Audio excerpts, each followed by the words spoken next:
महावत ने कोई बात नहीं सुनी, हाथी पर अंकुश मारा, हाथी के द्वारा आक्रमण किया। भगवान पीछे हटे हैं, दोबारा पुनः जब आक्रमण किया, हाथी ने भगवान ने सूंड पकड़ करके और घुमाते हुए जोर से पटक दिया है। वहीं पर कुबलियापीड़ हाथी निष्प्राण हो गया है। भगवान ने दोनों दांत उखाड़ लिए, एक दांत बलराम जी को दिया, दूसरा स्वयं लिया और मार मार करके जितने वहां पर रक्षक थे सभी रक्षकों को मार करके भगा दिया। धनुष के पास पहुंचे, धनुष की शोभा को देख करके बड़े प्रसन्न हुए, प्रत्यंचा चढ़ाने लगे हैं। प्रत्यंचा चढ़ाते टूट गया है। जैसे ही धनुष टूटा है, बड़े जोर की आवाज आई है, ब्रह्मांड कांप उठा है। ब्रह्मांड के कांपते ही धनुष के टूटने की आवाज सुनकर के कंस कांपने लगा। उसे याद आई है संत की वाणी। परशुराम जी ने जब धनुष दिया था कंस को, तो कहा था कि कंस, जब तक ये धनुष सुरक्षित है तब तक तुम भी सुरक्षित हो, क्योंकि ये धनुष कोई साधारण धनुष नहीं है, भगवान शंकर का धनुष है, इसे कोई तोड़ नहीं सकता है, और जिसने इसे तोड़ दिया वो फिर तुम्हें छोड़ नहीं सकता है। बात याद आई है, कांपने लगा। अब तो इतना भयभीत हो गया, इतना भयभीत हो गया। सुखदेव जी कहते हैं, परीक्षित, कंस जिधर भी कुछ काली वस्तु देखे, उस काली वस्तु में भगवान नजर आने लगे। रातों की नींद उड़ गई है, भोजन करने जाता है, दाल में जीरा देखता है तो जीरा में कृष्ण देखता है। अपनी परछाई में कृष्ण दिखाई देते हैं, चारों तरफ उसे अपनी मृत्यु नजर आने लगी। सवेरा हुआ, तुरंत सभा बुलाई, सभा में उसने व्यूह रचना करी है, चाणूर मुष्टिक आदि पहलवानों को तैयार किया है और सबको सिखा दिया कि जैसे ही कृष्ण आए उन्हें युद्ध के लिए ललकारना, और जब वो युद्ध करने लगे तो तुम सब एक साथ आक्रमण करके उसे ठिकाने लगा देना है। भगवान कहते हैं, सुखदेव महाप्रभु कहते हैं कि राजन, रात्रि को भगवान ने अपने ब्रजवासियों के साथ, नंद बाबा इत्यादि के साथ विश्राम किया। प्रातः काल रंग महल की ओर प्रवेश किए। रंग महल की ओर जब चले तो देखा कि रंग महल में तो सबके लिए उचित स्थान है बैठने के लिए, नगरवासियों के लिए अलग, विशिष्ट अतिथियों के लिए अलग, पहलवानों के लिए अलग, सेवकों के लिए अलग, और सबसे ऊंचा एक सिंहासन है जिस पर कंस विराजमान है। जैसे ही भगवान उस रंग महल के दरवाजे पर प्रविष्ट हुए हैं, सुखदेव जी कहते हैं, परीक्षित, भगवान की शोभा ऐसी है कि मल्लानाम सिन्नाम नरवरः स्त्रीणां स्मरो मूर्तिमान गोपानां स्वजनो सतां चितिभुजां शास्तासु पित्रो शिशु मृत्योर्भोजपते विराट विदुषां तत्त्वं परम योगिनां कृष्णीनां परदेवतेति विदो रंगागता शाग्रजा।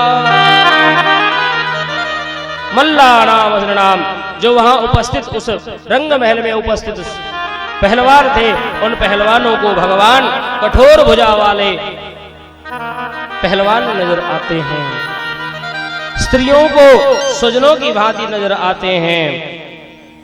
भगवान का जो परिकर है उन्हें बालक के रूप में नजर आते हैं। संत जो है, संतों को भगवान के रूप में नजर आते हैं।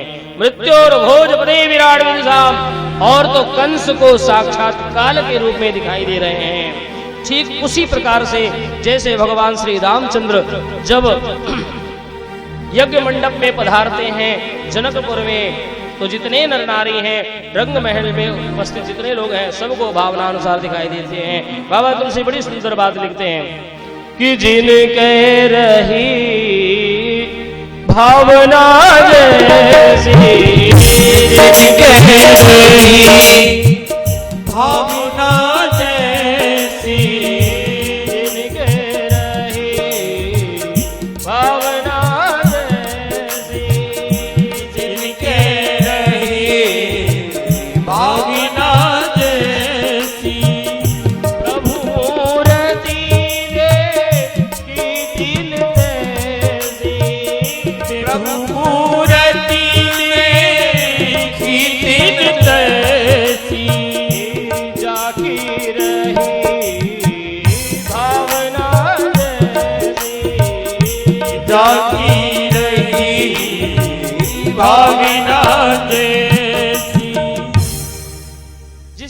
जैसी भावना वैसे परमात्मा के स्वरूप का दर्शन हो रहा है। जैसे ही भगवान रंग महल में प्रवेश करते हैं, वहां पर पहले ही व्यूह रचना के अनुसार चाड़ूर, मुष्टिक इत्यादि जो पहलवान थे, चाड़ूर ने कहा, अरे वाह, देखो तो आज मल्ल युद्ध का आनंद आएगा, क्योंकि सामने कृष्ण और बलराम हैं। कृष्ण, आओ हमसे मल्ल युद्ध करो। भगवान कृष्ण ने कहा, तुम्हें शर्म तो बिल्कुल आती नहीं होगी। अरे अपने शरीर को देखो और हमारी अवस्था को देखो। मल्ल युद्ध जो होता है वह बराबरी पर होता है। कहां तुम पहाड़ जैसे और कहां हम नन्हे मुन्ने बालक। चाड़ूर ने कहा, क्यों बातें बनाते हो? अरे बल जो होता है, पौरुष जो होता है, वह शरीर का मोहताज नहीं होता है। हम तुम्हारे बल पराक्रम के बारे में जानते हैं। तुमने बाल्यावस्था में ही पूतना जैसे महाराक्षसों को ठिकाने लगा दिया। अघासुर, वत्सासुर, बकासुर इत्यादि ना जाने कितने राक्षसों को खेल खेल में मार दिया, और तुम अपने आप को बालक कहते हो। न बला न किशोरस्तम बलश्चो बलिनाम्बरा लीलये बोहृदो येनो सहस्रो विपसत्कृतो। बाल्यावस्था में, बाल्यकाल में, खेल खेल में तुमने अनेक राक्षसों को मार दिया, अपने आप को बालक कहते हो। अरे बहाना बनाना छोड़ो और हमसे युद्ध करो। मुष्टिक ने भी ललकारा। चाड़ूर ने कहा, कृष्ण तुम हमसे लड़ो, और ये बलराम तुम्हारा छोटा भाई, ये भी कम बलशाली नहीं, ये भी बहुत पहलवान है, ये मुष्टिक के साथ लड़ेगा। भगवान पहले तो टालते रहे, लेकिन जब नहीं माने, भगवान युद्ध भूमि में, रणांगण में कूद पड़े हैं। भयंकर युद्ध होने लगा। घूंसों से एक दूसरे पर प्रहार करने लगे हैं। लेकिन जब भगवान से जीत नहीं पाए, हारने लगे मुष्टिक और चाड़ूर इत्यादि, कंस ने इशारा किया कि इसमें छल करो और छल पूर्वक घेर करके मार डालो। अन्य पहलवान कूद पड़े। जब भगवान ने देखा कि ये तो छल पर उतर आए हैं, क्योंकि खेल का एक नियम होता है, नियम के विरुद्ध जा रहे हैं, आचरण के विरुद्ध जा रहे हैं, भगवान ने मृत्यु का संकल्प ले लिया कि अब इन दुष्टों का संहार कर देना है। एक एक घूंसे मार करके सभी पहलवानों को चित्त कर दिया है। सब निष्प्राण हो गए हैं। अपने सारे पहलवानों को मरते हुए देख करके कंस अपना आपा खो बैठा। आदेश दिया सैनिकों को, घेर लो, पकड़ लो, मारो, कूटो और पकड़ लो। भगवान ने देखा इसकी बुद्धि खराब हो गई है। भगवान के हाथों में जो हाथी का दांत था, उस दांत से सबको मार मार करके परास्त कर दिया। सारे सैनिक जो कुछ बचे थे वो सब भाग गए, बाकी निष्प्राण हो गए। भगवान उछल करके सीधे कंस के सिंहासन पर के पास पहुंच गए। भगवान को अपने पास खड़ा देख करके कंस कांप गया। भगवान ने बाल पकड़ लिए हैं, खींचने लगे। कंस चिल्ला उठा, हे कृष्ण छोड़, मुझे बहुत दर्द हो रहा है। भगवान ने कहा, याद कर, तूने मेरी माँ के केस ऐसे पकड़े थे, उन्हें कितना कष्ट हुआ होगा। केश पकड़ करके खींचते हुए सिंहासन से नीचे पटक दिया है, और भगवान कूद करके कंस की छाती पर जा पहुंचे हैं। एक घूंसा जोर से मारा है, कंस के मुंह से रक्त निकल पड़ा है, और कंस वहीं प्राणांत हो गया है। बोले कंस मर्दन भगवान की जय, बाल कृष्ण लाल की जय, जय जय श्री राम। भगवान के एक ही मुष्टिका से कंस निष्प्राण हो गया है। बचे खुचे जितने सैनिक थे सब भाग गए इधर उधर प्राण बचाते हुए। सुखदेव जी कहते हैं, परीक्षित, कंस का अंत करने के पश्चात भगवान सीधे कारागृह में गए हैं। कारागृह में जाकर के सर्वप्रथम उग्रसेन को मुक्त किया है। उग्रसेन ने अपना मुकुट भगवान के चरणों में रख दिया। प्रभु, आपने इस राज्य को जीता है, आप इस राज सिंहासन के अधिकारी हैं। कन्हैया ने कहा, नहीं नाना जी, मैं इस राज सिंहासन का अधिकारी नहीं हूँ, इस सिंहासन के अधिकारी आप ही हैं। बोले, नियम है कि जो राजा को मारता है वही राज सिंहासन पर बैठता है। बोले नहीं, वो प्रजा के द्वारा नियुक्त राजा नहीं था, वो तो छल करके और बलपूर्वक राजा बना था। तो ऐसे अधर्मी का नाश करना हमारा कर्तव्य है। लेकिन वसुधा इस प्रजा के, मथुरा के राजा आप ही हैं, तो आप सिंहासन पर विराजमान होंगे। भगवान ने राज्याभिषेक करते हुए उग्रसेन जी को राज सिंहासन पर नियुक्त किया और फिर अपने माता पिता वसुदेव देवकी को कारागार से मुक्त किया है। भगवती देवकी ने जब कृष्ण को अपने सम्मुख देखा, वात्सल्य भाव जागृत हो गया, वक्षस्थल से लगा दिया है। कन्हैया, तुम सकुशल तो हो, तुम्हारी लीलाएं हम सब श्रवण करते रहते थे, देख करके हृदय से लगा लिया है। उधर नंद बाबा इत्यादि जो ब्रजवासी थे, सबको वास्तविकता का ज्ञान हुआ। नंद बाबा मिलने आए कन्हैया से। कन्हैया से कहा, कन्हैया आज तुम्हारे वास्तविक माता पिता तुमसे मिल गए हैं, क्या तुम ब्रजमंडल नहीं जाओगे? कन्हैया ने कहा, बाबा मैं जरूर चलता, लेकिन अब यहाँ रह करके मेरे कुछ कर्तव्य है जो माता पिता के प्रति हैं, उन कर्तव्यों का निर्वहन करना है। साथ ही कंस के जो दुष्ट अनुचर हैं उनसे मथुरा की रक्षा भी करनी है। अतः आप मैया को सांत्वना देना और मैया को समझाते बुझाते रहना, क्योंकि मैया मेरे बगैर बहुत परेशान हो जाती हैं। तो मैया का आप ध्यान रखना। और मैं अभी कुछ समय तो मथुरा में समय व्यतीत करूंगा। समझा बुझा करके नंद बाबा इत्यादि को सबको विदा किया है। नंद बाबा रोते रोते, लेकिन कन्हैया के वास्तविक स्वरूप से परिचित हो गए थे, भगवान की भगवत्ता को समझ गए थे, प्रेम को लेकर के मथुरा में ब्रजमंडल में आए हैं। और उधर कालांतर में भगवान का यज्ञोपवीत संस्कार हुआ। सुखदेव जी कहते हैं, परीक्षित यज्ञोपवीत संस्कार होने के बाद भगवान विद्या अध्ययन करने के लिए सांदीपनी मुनि के आश्रम उज्जैन में गए हैं। वहां कुछ ही समय में सारी विद्याओं को प्राप्त करके भगवान रहे, विद्याध्ययन किया, सुदामा से मित्रता हुई। और जब विद्याध्ययन पूर्ण हो गया, गुरुदेव के पास पहुंचे, गुरुदेव से विदा मांगने लगे हैं। गुरुदेव, आपकी कृपा से हमारी विद्या पूर्ण हुई, विद्याध्ययन पूर्ण हुआ, बताइए आपको गुरुदक्षिणा के रूप में क्या दें? गुरुदेव ने कहा, तुम्हारे जैसा शिष्य जिसे मिल जाए उसे तो सारी गुरुदक्षिणा मिल गई। अरे मैं कृतकृत्य हो गया कि मैंने स्वयं भगवान को विद्या अध्ययन कराया है, तो तुम्हारे जैसा शिष्य पाकर के गुरुदक्षिणा की कामना नहीं रह जाती। हाँ, तुम्हारी गुरु माता हैं, उन्हें अगर कुछ चाहिए तो उनसे पूछ लो। गुरु माँ के पास भगवान गए, भगवान की भगवत्ता से परिचित थी। गुरु माँ ने रोते हुए कहा, पुत्र यदि कोई गुरुदक्षिणा देना चाहते हो तो मेरा एक पुत्र है जो कि समुद्र की गोद में विलीन हो गया है, आप वो ले आओ। भगवान ने कहा, ठीक है। भगवान समुद्र में गए और समुद्र के अंदर शंखासुर नाम का एक दैत्य था, उसका वध करते हुए गुरुपुत्र को मुक्त करके अपने गुरु को सौंप दिया है। और गुरु को प्रणाम करते हुए भगवान पुनः मथुरा में प्रवेश कर गए हैं। बोले भक्तवत्सल भगवान की। सुखदेव महाप्रभु कहते हैं, राजन, भगवान मथुरा में राजकुमार की भांति रहते हैं। राजकुमार का जो जीवन है,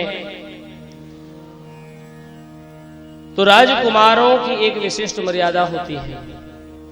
हर कोई उनसे मिल नहीं सकता, हर कोई पास जा नहीं सकता। भगवान राजकुमार की भांति रहते हैं। भगवान आज ब्रजवासियों को याद करके बड़े दुखी हो रहे हैं, लेकिन चूंकि राजकुमार हैं, किसी से अपना दुखड़ा कह नहीं सकते। एकांत में बैठ करके केवल ब्रजवासियों को याद करते हुए अश्रुपात कर रहे हैं।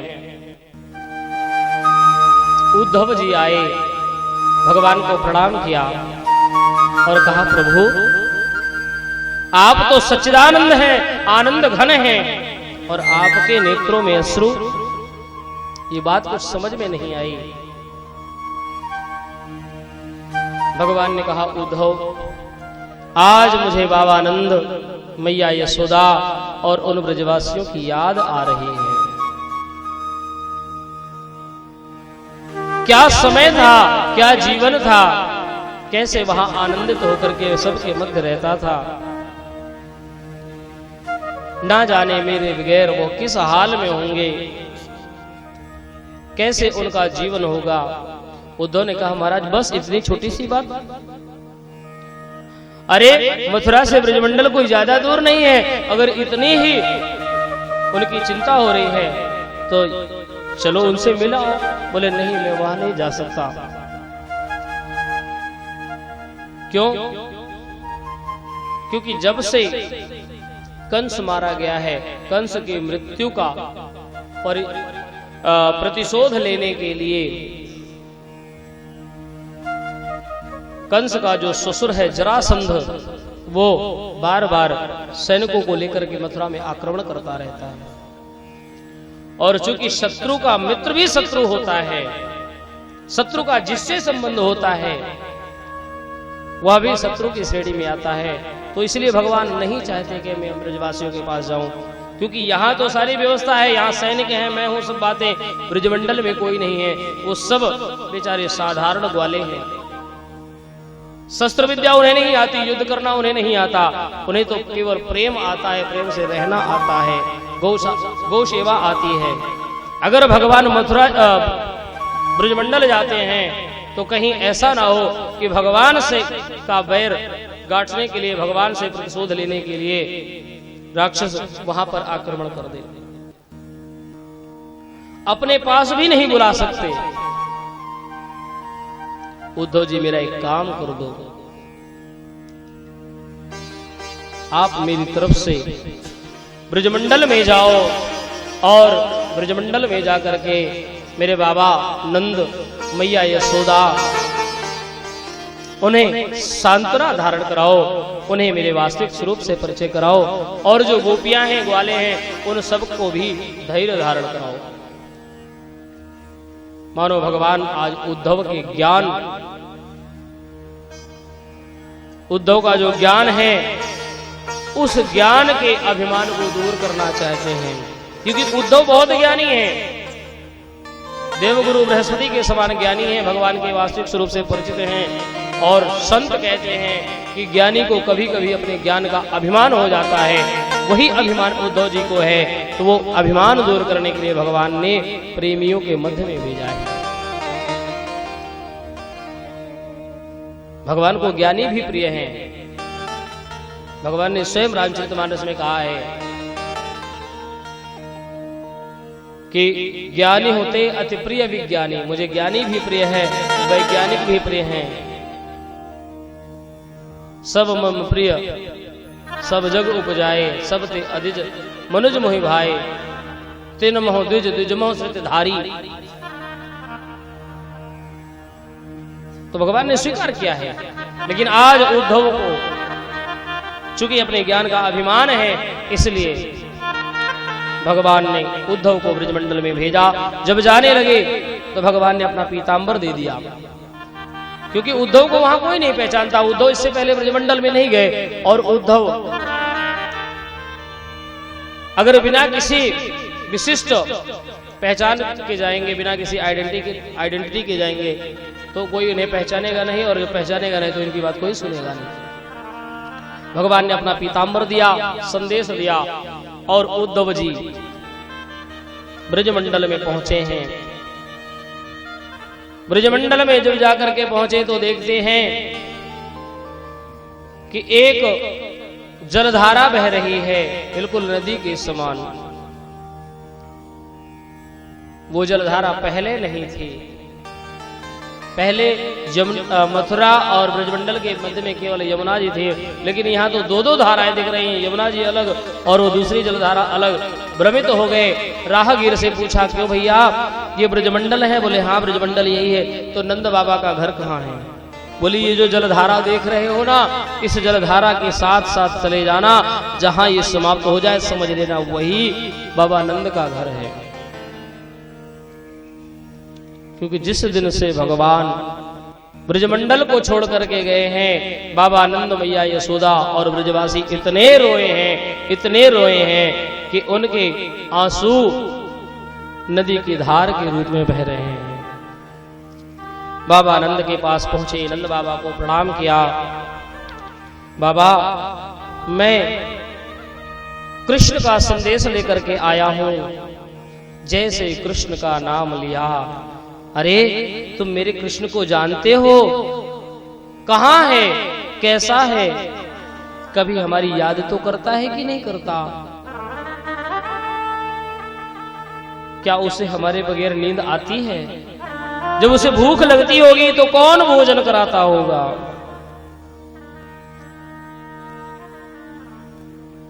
नंद बाबा की बात सुनकर के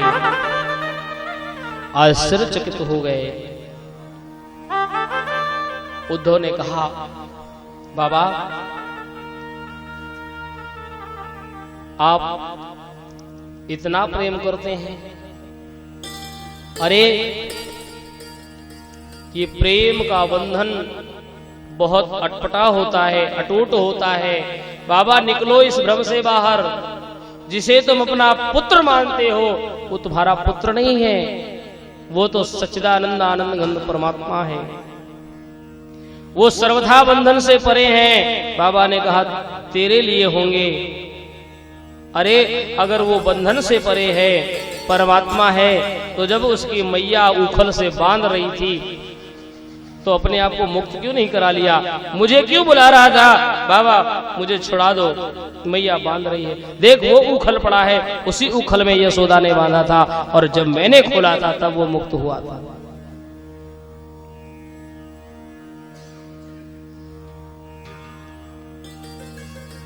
बाबा और मैया के प्रेम के आगे उद्धव जी का सारा ज्ञान धरा का धरा रह गया। उधर गोपियों को पता चला, ब्रजवासियों को पता चला कि मथुरा से कोई आया है और वही रथ आया है जिस रथ में चढ़ करके भगवान कृष्ण गए हैं। अरे तो क्या अक्रूर फिर आ गया? अब क्यों यहां आया है? पहले हमारे प्राण धन को हमसे छीन करके हम सबको मृत प्राय कर गया। सुना है कृष्ण ने कंस को मार दिया है, तो क्या अक्रूर अब अपने स्वामी का पिंडदान तर्पण कराने के लिए हमें लेने आया है? सब पहुंच गए उद्धव जी के पास। उद्धव जी को देखा तो पूछने लगे, तुम कौन हो? अरे इस रथ में तो पहले अक्रूर आया था, पता नहीं किसने उसका नाम अक्रूर रखा। वास्तव में वो बहुत क्रूर है, हम सबको निष्प्राण करके चला गया। हमारा प्राण आधार कृष्ण बलराम लेकर के चला गया। उद्धव जी ने समझाया, गोपियों देवियों, तुम सब किस भुलावे में हो? अरे इतना प्रेम करना कष्ट का कारक बनता है। अत्यधिक प्रेम भी पीड़ादायी होता है। और फिर तुम किससे प्रेम कर बैठी? उस झूठे से प्रेम कर बैठी जो तुमसे कह करके गया था कि आज जा रहा हूं, कल रुकूंगा, परसों वापस आ जाऊंगा। आज वर्षों बीत गए, लौट करके उसने देखा नहीं। इसलिए तुम तो केवल परमात्मा का चिंतन करो और अपने परिवार की देखरेख में रहो, परिवार की सेवा करो।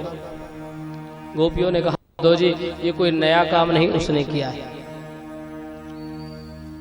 कपट तो उसके रग रग में है, आजीवन उसने कपट किया है।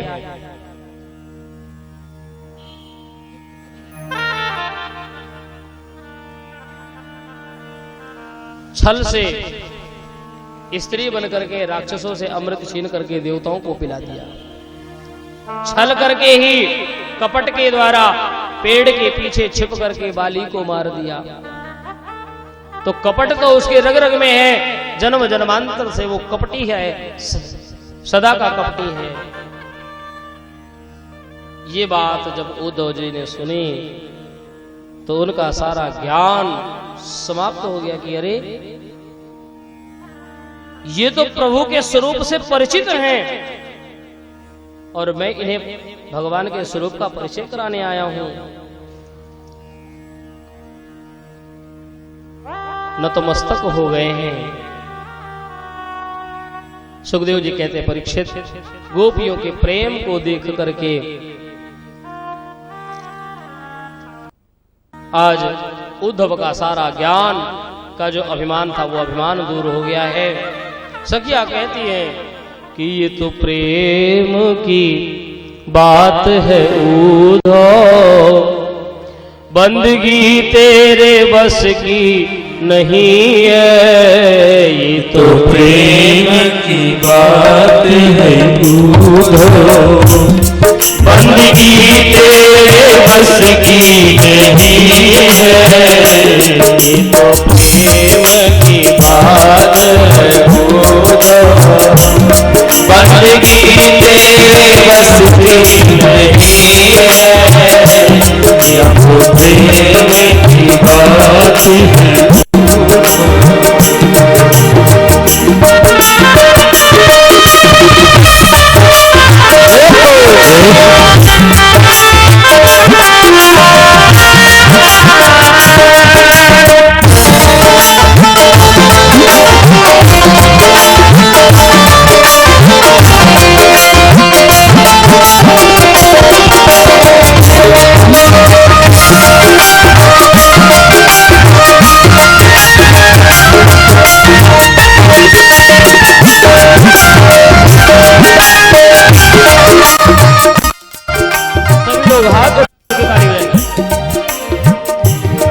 प्रेम वालों ने कब वक्त पूछा, उनकी पूजा में सुन ले उद्धव।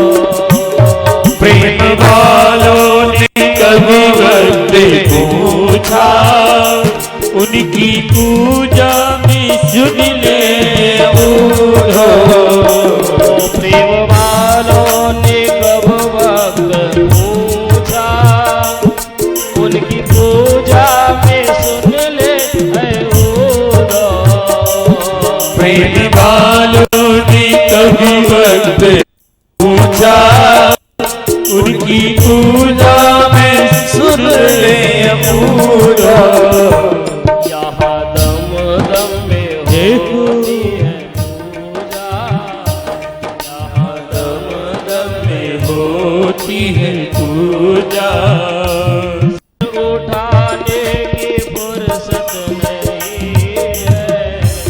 ये तो प्रेम की बात है उद्धव, बंदगी तेरे बस की नहीं है।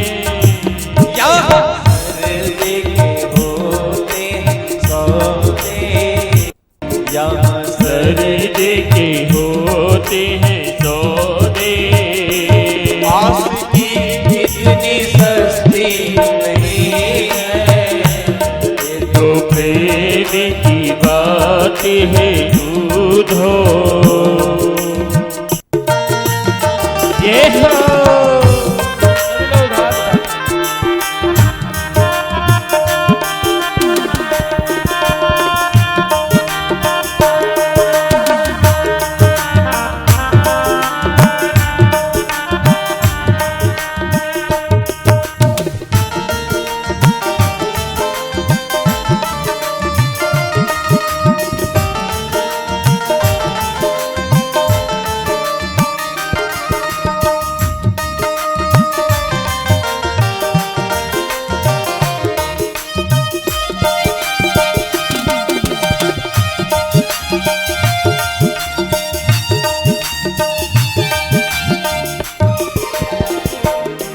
जो असल में है मस्ती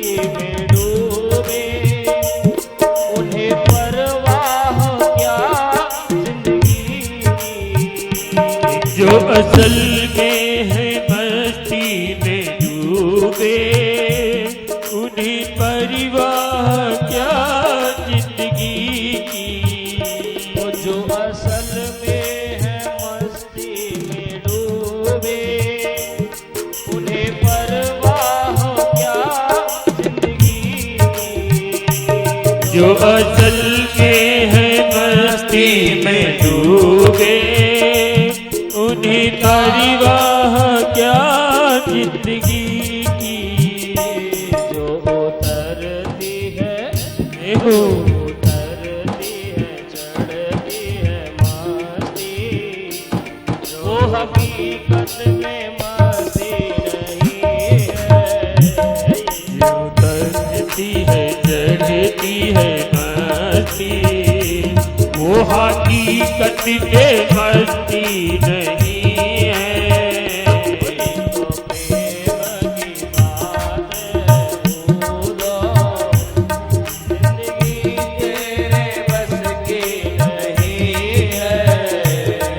तो प्रेम की बात है उधो, बंदगी तेरे बस की नहीं है। यहाँ सरदे के होते हैं सौदे, यहाँ सरदे के होते हैं सौदे, आशिकी इतनी सस्ती नहीं है।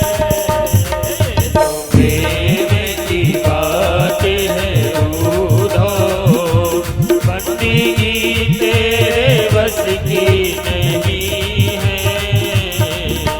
प्रेम की बात है उधो, बंदगी तेरे बस की नहीं है।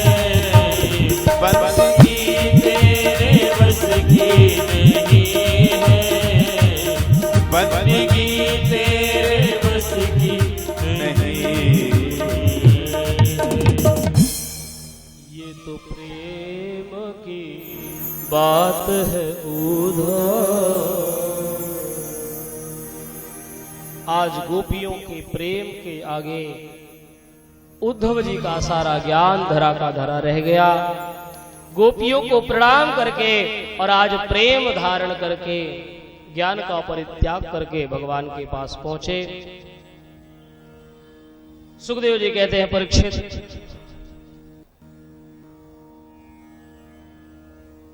भगवान मथुरा में निवास करते हुए सबके कार्यों को सफल करते हुए सबको मंत्रमुग्ध कर रहे हैं। उधर जरासंध अपने जामाता कंस के मृत्यु का प्रतिशोध लेने के लिए असंख्य सैनिकों की 23 अक्षौहिणी सेना लेकर के बार बार मथुरा पर आक्रमण करता है। भगवान उस युद्ध के माध्यम से अनेक राक्षसों का संहार करते हैं। 17 बार जरासंध को हरा दिया। 17 बार जरासंध ने 23 अक्षौहिणी सेना लेकर के मथुरा पर आक्रमण किया, लेकिन बार बार उसे पराजय का मुख देखना पड़ा। भगवान विचार करते हैं कि अब क्या करें, ये दुष्ट ऐसे पीछा छोड़ेगा नहीं, और जब तक हम यहां मथुरा में हैं तब तक ये ऐसे ही आक्रमण करता रहेगा। भगवान ने विचार किया कि अब लगता है इस नगर का परित्याग करना पड़ेगा। भगवान ने मन ही मन विश्वकर्मा जी का स्मरण किया।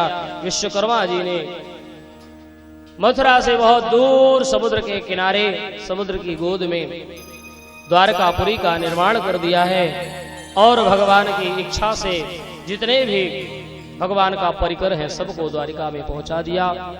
18वीं बार जरासंध काल यवन को लेकर के आक्रमण करता है। भगवान फिर से अपनी सेना को लेकर के युद्ध करने आए।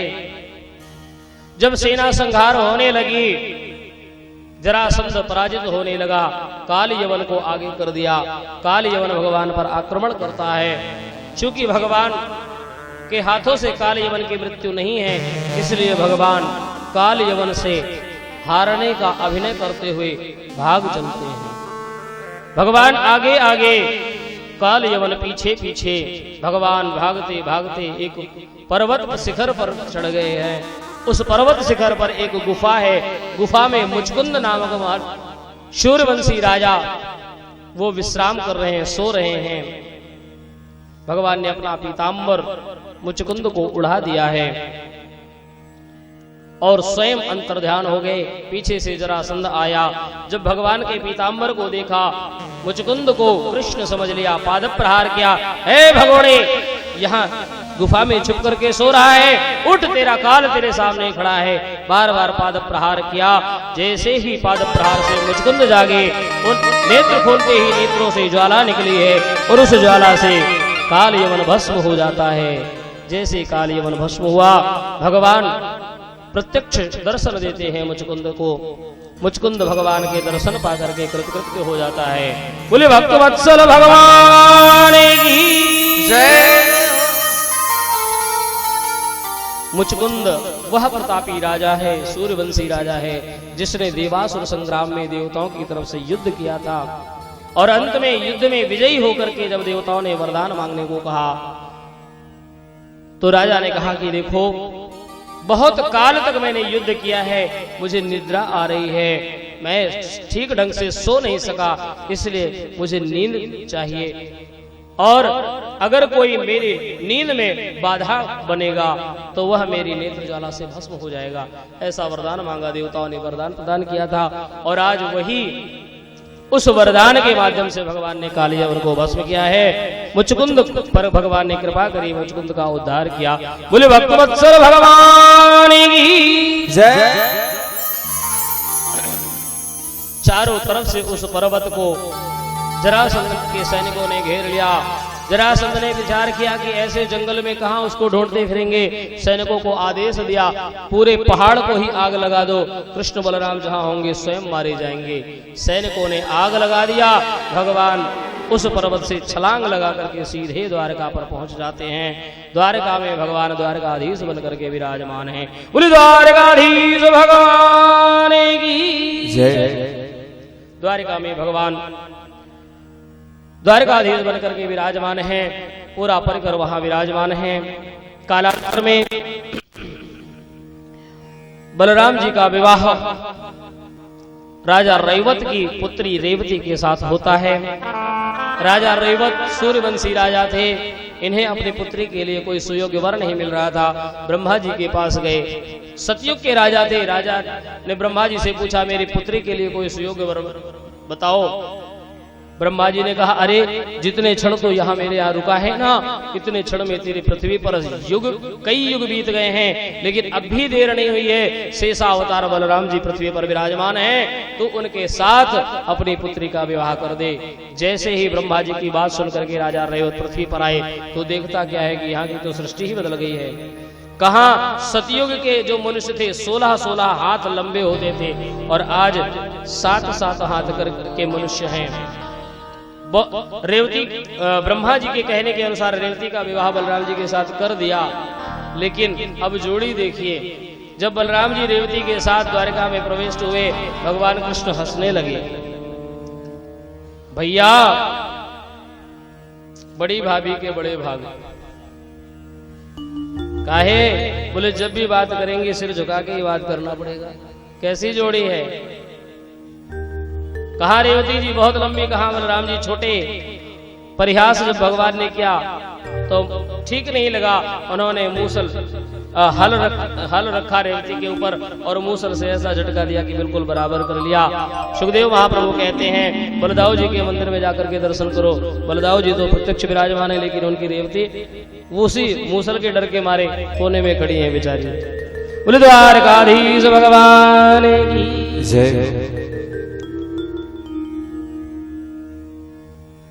सुखदेव कहते, परीक्षित, राजा परीक्षित ने प्रश्न किया, गुरुदेव मैंने सुना है कि भगवान ने राक्षसी विधि से बलपूर्वक स्त्री का हरण करके विवाह किया था, और भगवान तो भगवान है और भगवान ने राक्षसी कर्म किया, ये तो उचित नहीं है। क्यों किया, कैसे किया, वो जरा कथा बताएं। तो सुखदेव जी ने कहा, राजन सुनो, विदर्भ देश के राजा थे राजा भीष्मक, जिनके 5 पुत्र और 1 कन्या थी। पुत्र का नाम था रुक्मरथ, रुक्मबाहु, रुक्मकेश, रुक्ममाली और सबसे बड़ा था रुक्मी। एक पुत्री थी, नाम था रुक्मणी। राजा भीष्मक ने जब भगवान श्री कृष्ण के वैभव के बारे में सुना तो बड़ा आनंदित हुआ और अपनी पुत्री का विवाह भगवान कृष्ण के साथ करने का विचार बनाया।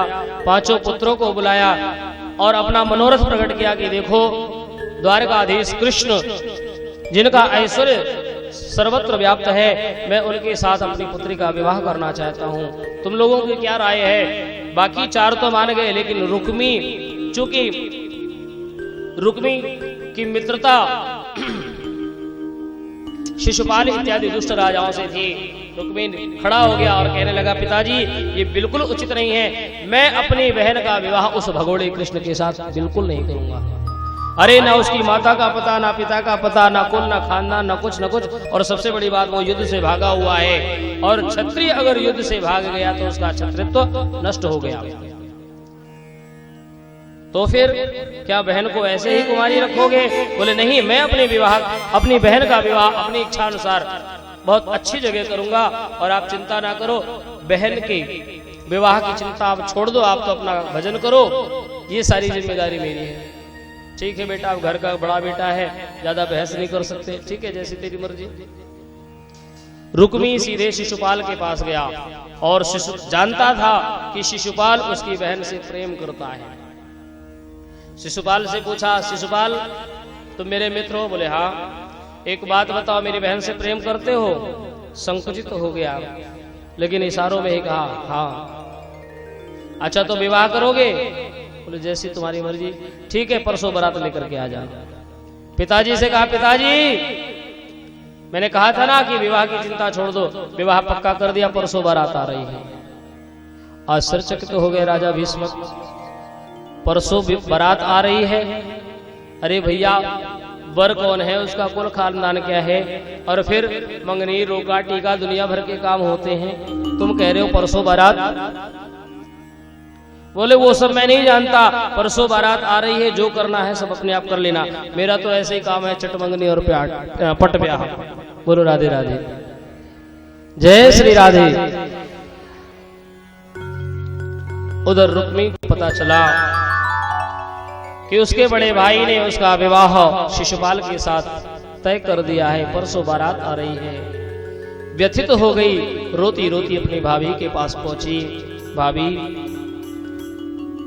बड़े भैया ने तो अनर्थ कर दिया, अरे मैं तो कृष्ण से प्रेम करती हूँ, उन्हीं को अपना पति मानती हूँ, और इन्होंने मेरा ब्याह शिशुपाल के साथ तय कर दिया।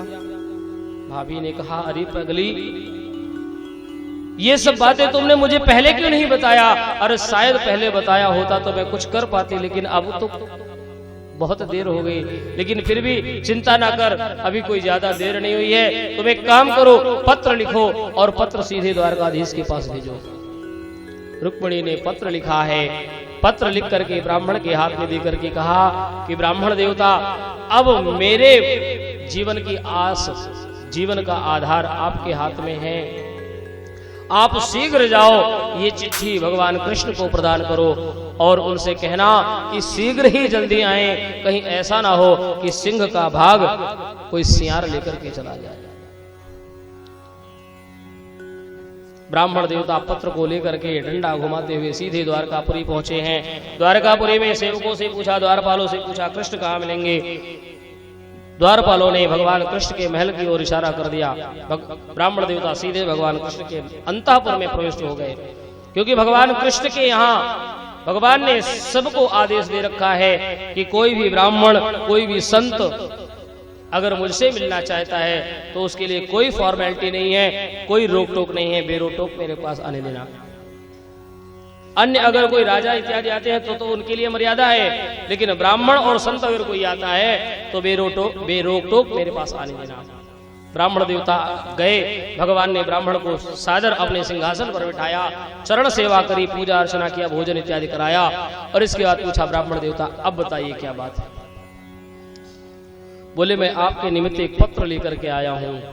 क्या लिखा है? बोले ये आपका प्राइवेट पत्र है, आप स्वयं पढ़ लें। भगवान ने कहा मैंने ब्राह्मणों से कोई भी भेद नहीं छिपाया है, आप ब्राह्मण हैं, स्पष्ट पढ़िए, मेरा आदेश है। तो ब्राह्मण ने पत्र पढ़ना प्रारंभ किया है। मैं राजा भीष्म की पुत्री रुक्मिणी आपसे बहुत प्रेम करती हूँ, आपको अपना पति मान चुकी हूँ और आपसे ही विवाह करना चाहती हूँ। मेरे बड़े भाई ने अपने मित्र शिशुपाल के साथ मेरा विवाह निश्चित कर दिया है, लेकिन मैं शिशुपाल से विवाह नहीं करूंगी, भले चाहे मर जाऊं। आप शीघ्र ही मेरे यहाँ पर आकर के मुझे स्वीकार करें, कहीं ऐसा ना हो कि सिंह का भाग सियार लेकर के चला जाए, और अगर ऐसा हुआ तो मैं मर जाऊंगी, लेकिन शिशुपाल से विवाह नहीं करूंगी। जैसे ही पत्र पढ़ा, भगवान ने पत्र सुना, ब्राह्मण देवता को उपहार देकर के विदा किया। कहा, ब्राह्मण देवता आप शीघ्र पहुंचिए और कहिएगा कि मैं वहीं पर पहुंच रहा हूं। भगवान रथ पर आरूढ़ हुए और चल दिए। भगवान को रथ पर बैठ करके जाते देख करके बलराम जी ने सैनिकों से पूछा, अरे सैनिकों, ये बताओ ये कृष्ण कहाँ जा रहा है? बोले, महाराज हमें नहीं पता कहाँ जा रहे हैं, लेकिन इतना जरूर पता है कि विदर्भ देश से एक ब्राह्मण देवता आए थे, हाथ में पत्र लेकर के आए थे, और हमने ही कृष्ण से उन्हें मिलाए थे। बोले, अब आगे की बताने की जरूरत नहीं है, मैं सब समझ गया। चलो सैनिकों, सब तैयार हो जाओ, हम सब चलते हैं। हमें पता है कि राजा भीष्मक के यहाँ स्वयंवर होने वाला है। सैनिकों से कहा, तुम सब तैयार हो जाओ। भगवान ने कहा, चाहा तो जल्द ही बहू लेकर के आएंगे। बलराम जी ने भी सैनिक तैयार किए और सेना तैयार करके पीछे पीछे चल पड़े। उधर विदर्भ देश में शिशुपाल बारात लेकर के पहुंच गया। गुप्तचरों ने सूचना दी कि कृष्ण भी यहाँ आने वाला है, कृष्ण आने वाला है। ये सुनकर के शिशुपाल के कान खड़े हो गए। समझ गया कि कृष्ण आया है तो कहीं मेरा मनोरथ धरा का धरा न रह जाए। सैनिकों को चारों तरफ से उस राज्य की रक्षा में लगा दिया, और रुक्मी ने भी अपने सैनिक नियुक्त कर दिए कि कोई भी बाहरी प्रवेश नहीं करना चाहिए। चारों तरफ सेना तैयार हो गई, और आज रुक्मिणी हाथ में पूजा की थाल लेकर के पहुंची हैं भवानी के मंदिर में। गौरी पूजन के लिए गई हैं, गौरी पूजन करने लगी हैं, भगवती का पूजन करने लगी। ओम अम्बे अंबिके अम्बालिके नमानेति कृष्ण ससत्सुखा सुभद्रगाम गाम पीलवासिनी। भगवती की आराधना किया और भगवती से स्तुति किया कि माँ, आप मेरे मनोरथ को अच्छी तरह जानती हैं, ऐसा आशीर्वाद दीजिए, कृपा कीजिए कि मेरा मनोरथ सिद्ध हो जाए। प्रार्थना सुन करके भगवती प्रसन्न हो जाती हैं, और प्रसन्न होकर के आशीर्वाद स्वरूप एक पुष्प गिरा देती हैं। वो पुष्प सीधे रुक्मिणी जी की झोली में पड़ता है। बाबा तुलसी लिखते हैं, खसी माल मूर्त मुस्कानी। मूर्ति हंस रही है, यानी भगवती जगदम्बा स्वयं आशीर्वाद दे रही है कि रुक्मिणी तुम्हारा मनोरथ सिद्ध हो जाए। और उधर मंदिर में जब पूजन कर रही थी, भगवान कृष्ण मंदिर के पास पहुंच गए रथ लेकर के। देखा कि मंदिर को चारों तरफ से सैनिकों ने घेर रखा है।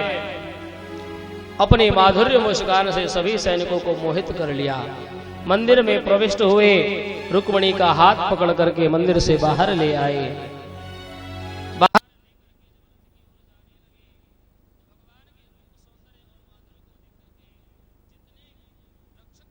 जितने सैनिक खड़े थे वो सब अपना कर्तव्य भूल गए, भगवान के सौंदर्य का बखान करने लगे। कोई कहता है, देखो तो कितना सुंदर स्वरूप है, अरे कन्हैया की चाल देखो। कहता है, तू चाल देख रहा है, अरे कन्हैया के बाल देखो, मोर मुकुट देखो कितना सुंदर है। अरे कन्हैया को देख रहा है, रुक्मिणी को देखो कितनी सुंदर लग रही हैं, साक्षात महालक्ष्मी लग रही हैं। दोनों की जोड़ी ऐसे लक्ष्मी नारायण की तरह लग रही है। सब अपना कर्तव्य भूले हैं। भगवान रुक्मिणी को रथ में बिठा लेते हैं, रथ को चला दिया। रथ के घोड़े चल पड़े, टक टक टक टक करते हुए, आवाज करते हुए रथ चल पड़ा। सैनिक जिन्होंने घेर रखा था मार्ग खोल दिया, और जैसे ही मार्ग खोला है, भगवान वायु वेग से रथ लेकर के उड़ चले हैं। जैसे ही रथ दौड़ पड़ा है, अब सैनिकों को होश आया कि अरे हम यहाँ खड़े क्यों हैं? बोले रुक्मिणी की रक्षा के लिए। रुक्मिणी कहाँ है? अरे वो ले गया ले गया ले गया ले गया, पकड़ो मारो पकड़ो मारो पकड़ो मारो। और सारे सैनिक पीछे पीछे, भगवान आगे आगे। भगवान ने देखा कि ये सैनिक तो पीछा छोड़ ही नहीं रहे। भगवान ने अचानक रथ मोड़ दिया। जैसे ही भगवान ने रथ मोड़ा, रुक्मिणी ने भगवान के चरण पकड़ लिए। प्रभु ध्यान देना, इन सैनिकों का सेनापति मेरा भाई है, मेरे भाई का ध्यान रखना। भगवान ने कहा रुक्मिणी बिल्कुल अधीर मत हो। रुक्मी अगर तुम्हारा भाई है तो मेरी भी तो रिश्तेदारी है, मेरा होने वाला साला है, आप चिंता बिल्कुल मत करो। भगवान ने सैनिकों को तो बहुत मारा, सैनिकों को परास्त कर दिया। रुक्मी जब आक्रमण करने लगा, भगवान उस पर वार नहीं कर रहे हैं, वार को बचा रहे हैं। इतने में ही बलराम जी सेना लेकर के आ गए। जब बलराम जी सेना लेकर के आ गए तो रुक्मी कांपने लगा। बलराम ने भगवान कृष्ण से कहा, कृष्ण तू तो बहू को लेकर के घर चल, इन दुष्टों को मैं देखता हूं। सारी सेना को परास्त किया, रुक्मी का सिर मुंड करके उसे वहीं छोड़ दिया। रुक्मी लज्जित हो गया कि अब क्या करूं। कसम खाई थी कि अगर बहन को साथ नहीं ला सका तो मैं नगर में प्रवेश नहीं करूंगा, वहीं नगर बसा करके रहने लगा। उधर शिशुपाल जो विवाह की इच्छा लेकर के आया था, इच्छा मन की मन में धरी रह गई, रोने लगा। जरासंध ने पूछा क्यों रो रहा है? बोले शादी के लिए आया था, शादी तो हुई नहीं, अब ये डोली कैसे जाए? बोले डोली में तू बैठ जा, क्योंकि जो कोई तुझे देखेगा तेरा परिहास करेगा। बोले मुझे अच्छा तो नहीं लग रहा। बोले तू चिंता क्यों करता है? अरे आज अवसर नहीं है, अवसर आने पर हम जरूर इसका प्रतिशोध लेंगे। मुझे देख 17 बार मैं उससे हारा, लेकिन फिर भी हिम्मत नहीं हारा, 18वीं बार में उसे जीता है। शिशुपाल ने विचार किया कि सही बात है, यूं प्राण त्यागने से क्या होगा, मुझसे भी बड़े बड़े वीर इस संसार में भरे पड़े हैं। बोलो राधे राधे। 17 बार हार करके जब इसे कुछ नहीं हुआ तो फिर मेरे तो अभी एक ही बार पराजय हुई है। और जिस डोली में दुल्हन लेने आया था उसी डोली में बैठ करके नगर की ओर चल गया। उधर भगवान कृष्ण रुक्मिणी को लेकर के द्वारका पर पहुंचे हैं। जैसे ही भगवान पहुंचे सभी द्वारका वासियों ने भगवान पर पुष्पों की वर्षा किया है। बोले द्वारकाधीश भगवान की जय, रुक्मिणी रमण भगवान की जय। द्वारका में सुंदर महोत्सव हुआ। भगवान ने द्वारका में विधिवत ब्रह्म विवाह के अनुरूप परंपरा अनुसार वैदिक रीति से फिर रुक्मिणी के साथ पाणी ग्रहण संस्कार किया है। आइए भगवान की इस पावन छठा पर भगवान के इस उत्सव पर सम्मिलित होते हैं। हम सभी खड़े होकर के भगवान के इस विवाह उत्सव में नृत्य करेंगे।